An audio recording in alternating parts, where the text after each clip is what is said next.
we are here to share some really exciting news with you. Today we have Francis Liska, Richard McNeil, the founder of OTUS Group, and I'm Cherry Chen.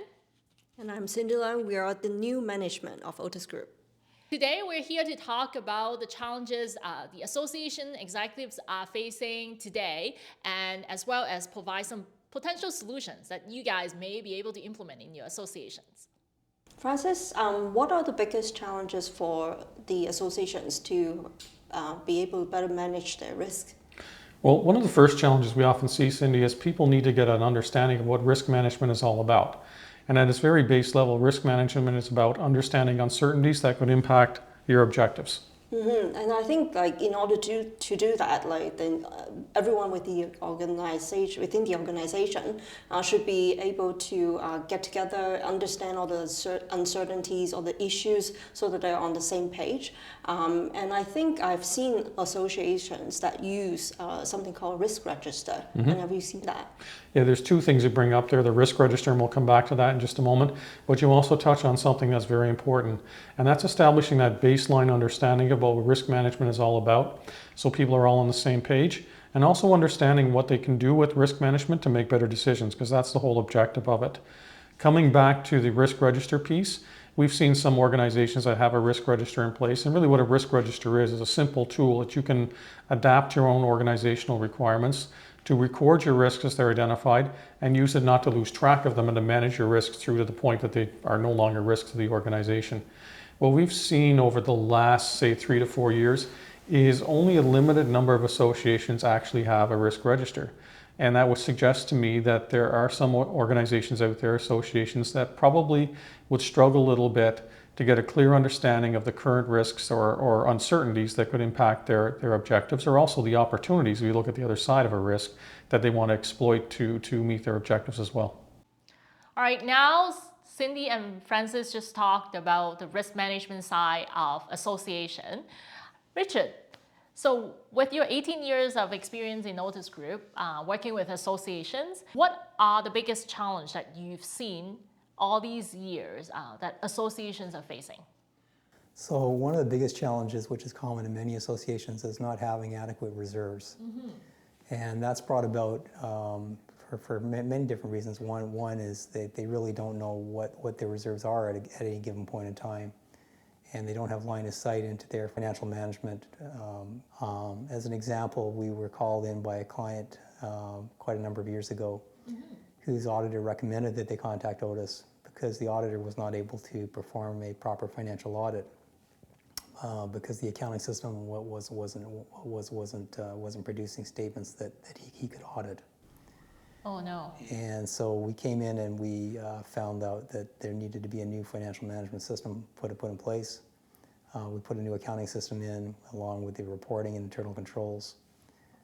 And we were able to produce accurate, meaningful financial statements, which we took to the bank along with the client, mm-hmm. and we were able to secure a line of credit for the client, yeah. Which got them over the hump, and they were able to turn things around.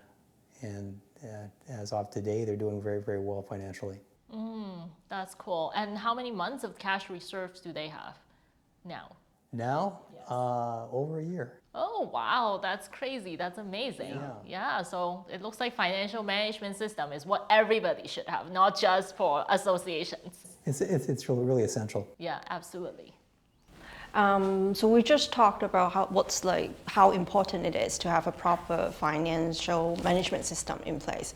And I think oftentimes we're seeing part of challenges is that the associations doesn't have a proper internal finance department or support personnel in place for them. Yes, that's a very good point, Cindy.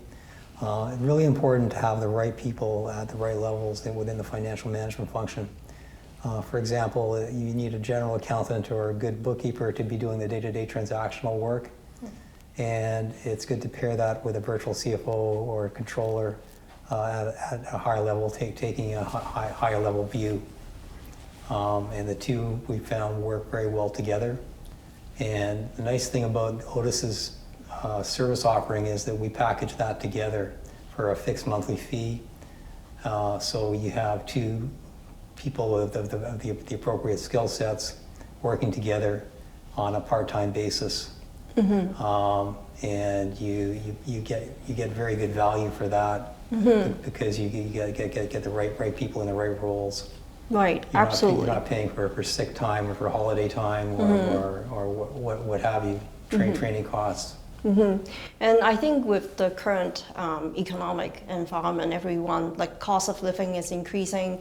Your budget only goes so far, and then so it's just getting more and more difficult to hire the right person in place. And I think OTUS Group has been able to bridge that gap so that the client, the association's executives, has the peace of mind that they will get timely information, accurate information with the OTUS Group help.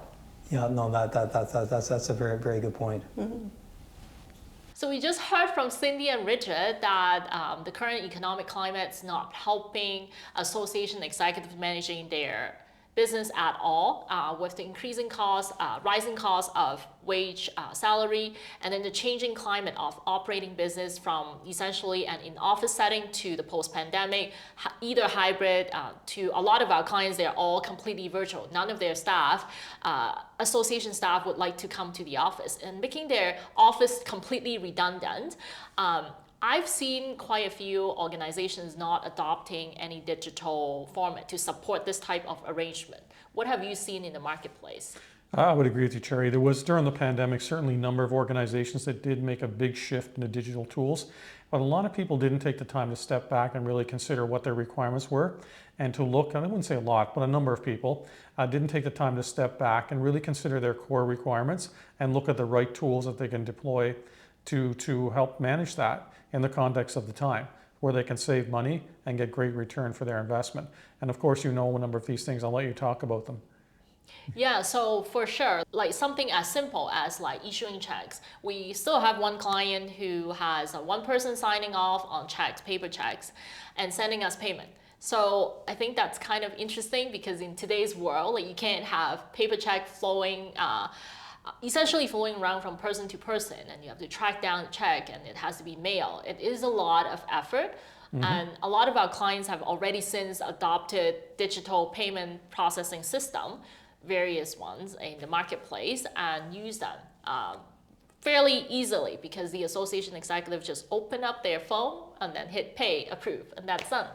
Excellent point, Cherry. And this harkens back to the conversation I had earlier with Cindy talking about risk and risk management. There are a number of risks associated with using old manual paper checks aside from the costs that you just referred to and the challenges around routing these things around. So by moving to appropriate digital solutions, you're also addressing risk management at the same time. Yeah, that's crazy. That's awesome. Everything comes in full circle. Thank you. Wow, we have talked a lot today about all the challenges associations are facing today. Thank you so much, Richard and Francis, for sharing your 18 years of experience and insights with us from working with associations executives. And if you have any questions, and I'm sure you will have a lot of questions from our discussion today, and if you ever need help, feel free to reach out to Cindy or I, Cherry, at info@otusgroup.com, and we for sure would be happy to assist you further.